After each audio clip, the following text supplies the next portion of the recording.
जय हिंद। हम लोग अपने शास्त्र से ये सीखते आए हैं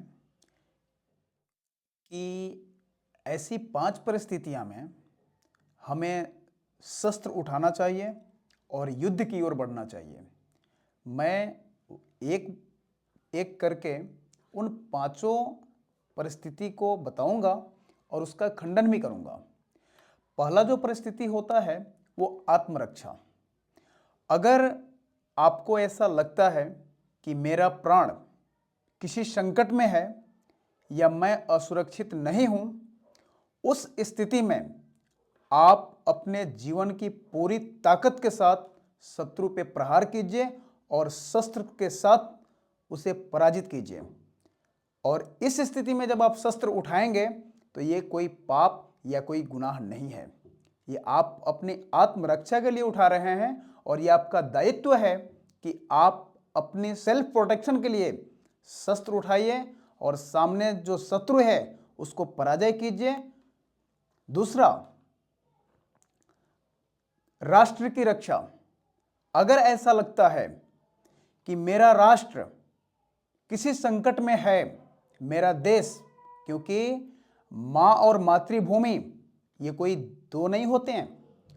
आप एक बात बताइए, क्या जिस मां ने आपको जन्म दिया, अगर उसके बदन से कोई साड़ी खींच दे या कोई वस्त्र खींच दे तो क्या आप बर्दाश्त करेंगे? वैसे ही जिस भूमि पे हमने अपनी बचपन से लेकर और जवानी तक का सफर किया, हमने हर वो कर्म इस भूमि पर किया, और उस भूमि को अगर कोई दूषित कर दे, कोई बाहरी आक्रांताएं आकर उस भूमि को टुकड़े टुकड़े की मानसिकता से अपनी राजनीति करें या फिर उस भूमि को कोई टुकड़े टुकड़े में बांटना चाहे, तो क्या आप बर्दाश्त करेंगे? और उस परिस्थिति में आपको शस्त्र अवश्य उठाना चाहिए, क्योंकि राष्ट्र ही हमारे लिए सर्वोपरि है।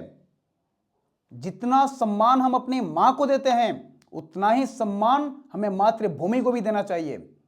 और इस परिस्थिति में अगर आप शस्त्र उठाते हैं तो आपको पूरा देश सपोर्ट करेगा, पूरे राष्ट्रभक्त सपोर्ट करेंगे और कहीं भी किसी भी जगह में आपको दोषी नहीं कहा जाएगा। दूसरा चीज, अपने मूल संस्कृति की रक्षा। जिस धर्म से, जिस सांस्कृतिक से पूरे राष्ट्र क्या, पूरे विश्व क्या कल्याण हो सकता है, अगर उस संस्कृति के ऊपर अगर कोई आंच आता है तो वहां भी आपको चुप नहीं रहना चाहिए। ऐसे जगह पर भी आपको शस्त्र उठाना चाहिए। अगर संवैधानिक तरीके से ये सब चीजें सही होती है तो ठीक है, नहीं तो आपको युद्ध की ओर बढ़ना चाहिए। और तनिक भी संकोच ना करें, क्योंकि आपकी सांस्कृतिक ही आपकी पहचान है। आप आज 10 रुपया आपके पास नहीं है, अगर ये पैसा आपका लुट जाता है या कहीं गिर जाता है तो कल आप अपने परिश्रम से और अपने कर्म से 10 रुपया को अर्जित कर सकते हैं।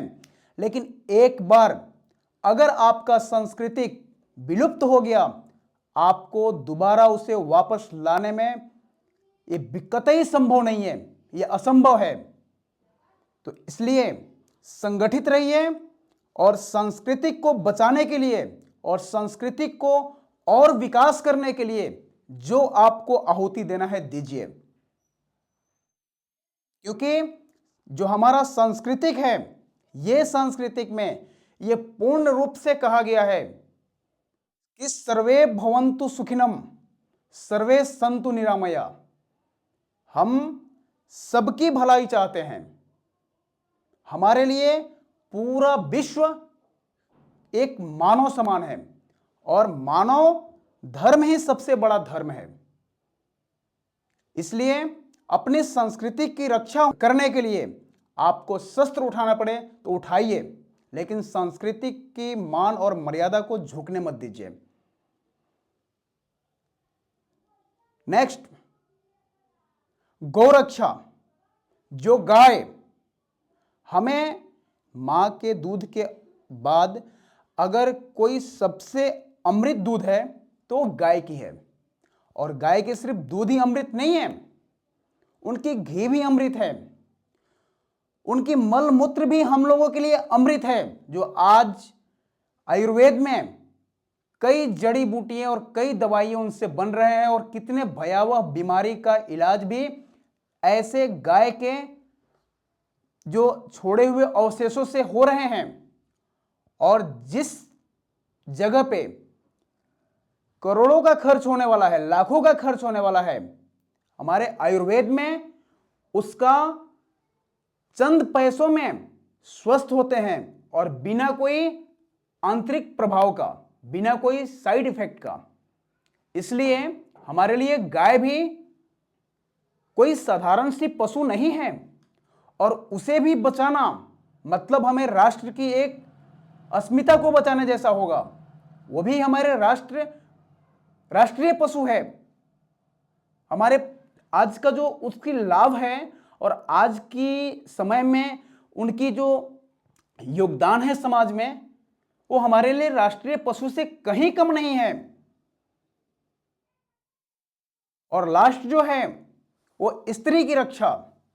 अगर आपके सामने किसी महिला को, किसी स्त्री को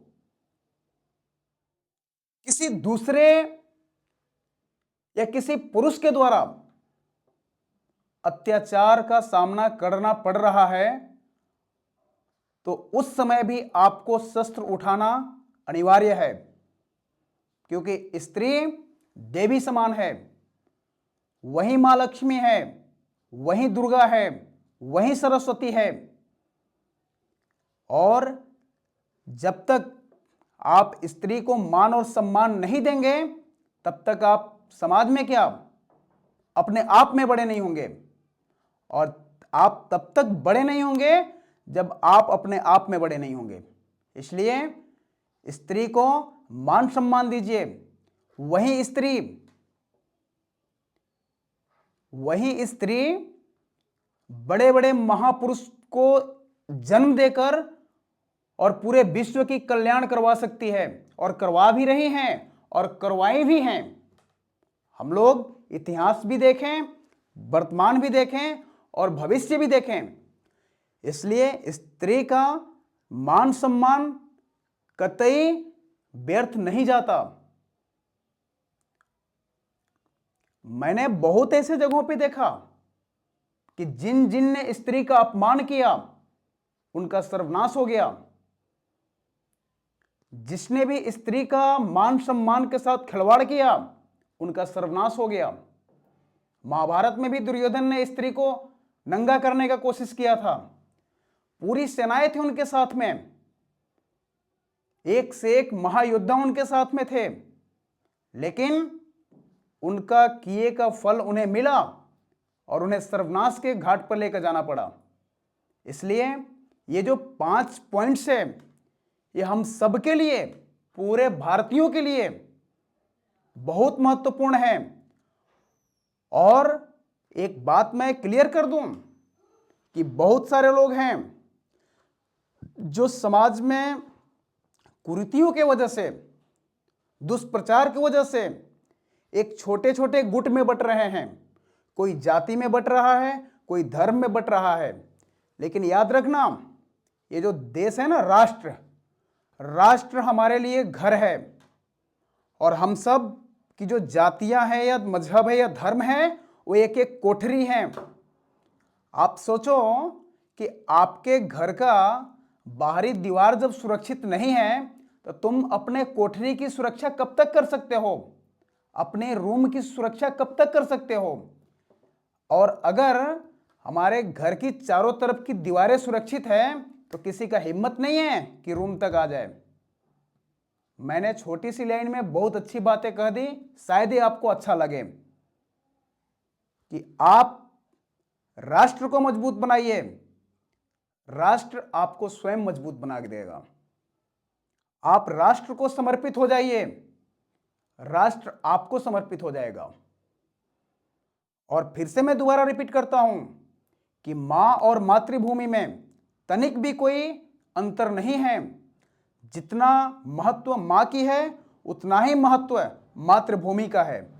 जय हिंद, जय भारत, नमस्कार।